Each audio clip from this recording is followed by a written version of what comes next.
Dietary strategies for the treatment of lead toxicity are often based on rodent studies.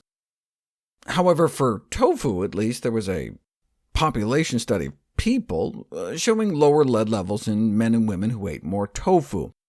They controlled for a whole bunch of factors, so it's not like tofu lovers were protected just because they smoked less or ate less meat, but you can't control for everything. Ideally, what we'd have is a randomized, placebo-controlled study. Take a group of people exposed to lead, split them up into two groups, half get the food, half get some kind of identical placebo food, and see what happens.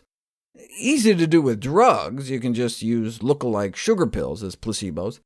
So people don't know what group they're in, but how do you make placebo food? One way to do disguised food interventions is to use foods that are so potent they can be stuffed in a pill, like garlic.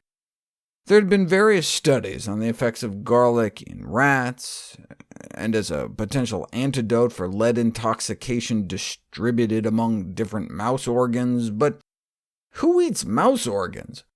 This animal study had some direct human relevance, though, the effect of garlic on lead contents in chicken tissues. To explore the possible uses of garlic to clean up lead contents in chickens, which, like all of us on planet Earth, have been exposed to lead pollution, in hopes we can minimize the hazard of lead-polluted chicken meat. And it worked! Feeding garlic to chickens reduces lead levels in the edible mass of the chicken by up to 75% or more. Even if you don't give them lead, raise them on distilled water, they end up with some lead in their meat and giblets. We just live in such a polluted world. But actively feed them lead for a week and the levels get really high. But give them the same amount of lead with a little garlic added, give them some garlicky lead, and much less lead accumulates in their bodies. OK, but here's the crazy part. Same amount of lead, but this time you wait a week and then give the garlic, and it worked even better. The value of garlic in reducing lead concentrations was more pronounced when given afterwards, after the lead was stopped, after the lead had already built up in the tissues. See, we used to think that the beneficial effects of garlic against lead toxicity was primarily due to a reaction between lead and sulfur compounds in the garlic that would glom onto the lead in the intestinal tract and flush it out of the body. But what this study showed is that garlic appears to contain compounds that can actually pull lead, not just out of the intestinal contents, but out of the tissues of the body. So the results indicate that garlic contains chelating compounds capable of enhancing elimination of lead. So garlic feeding can be exploited to safeguard human consumers by minimizing lead concentrations in meat. But if garlic is so effective at pulling lead out of chickens' bodies, why not exploit garlic feeding more directly by eating it ourselves? Well, there had never been a study on the ability of garlic to help lead-exposed humans until now.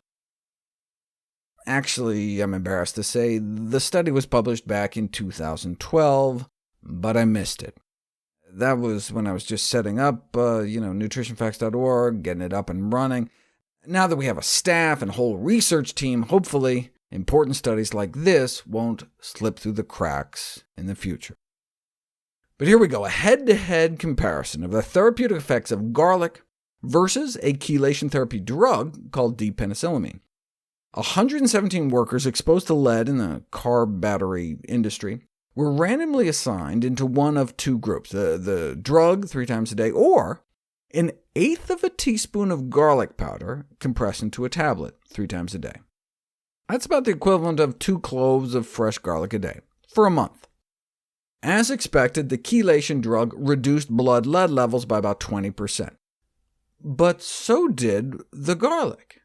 The garlic worked just as well as the drug, and of course had fewer side effects. Thus, garlic seems safer and as effective, but saying something is as effective as chelation therapy isn't saying much. Remember how For chronic lead poisoning, chelation drugs can lower blood levels, but don't actually improve neurological function. OK, are you ready? This is where it gets amazing.